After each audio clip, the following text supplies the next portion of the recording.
Hello everyone, today I'll be sharing a very useful video for those who want to speed up their internet, and more specifically, their Wi-Fi. I'm talking about improving speed across all apps. Of course, you might ask, how can we improve speed if, for example, our ISP only provides a certain speed? For example, your router provides 100 megabits per second, and you won't get more than that.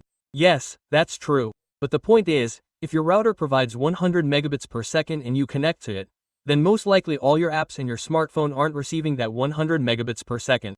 So, it turns out that your ISP is giving you good speed, but for some reason, YouTube is slow, or some online app is slow, or some online game is slow, or you're watching some video online on your smartphone, and it's taking a really long time to get up to speed.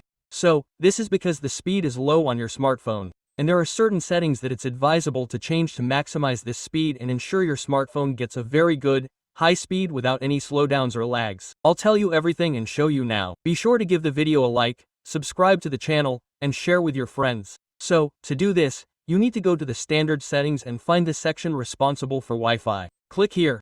And here, look for Wi-Fi Assistant. By the way, this setting may be in another menu, so if you can't find it here, search for it using the settings search. Click this line. This setting is usually disabled in all settings. You need to enable it. Click the slider.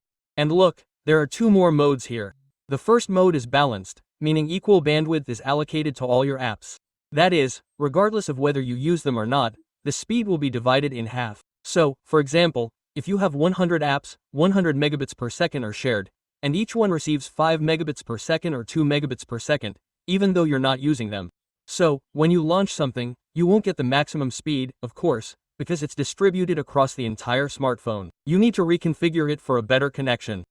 In this case, the speed will be allocated specifically to the apps that are running. For example, you launch YouTube to watch videos, and the internet speed will be allocated specifically to YouTube. Yes, it might not be the maximum speed, but it will be very close to the maximum speed. Similarly, if you close YouTube and launch another online app, say, social media or an online game, that app will also receive the maximum speed. I think this setting is really cool and makes perfect sense. That is, give speed to the apps you're using in real time, right now, and not to those apps that just hang around in the background, which you open once every 2 or 3 days. After all, why do they need the internet? Of course, we activate this feature and rejoice that you've made your smartphone much better and the internet much faster.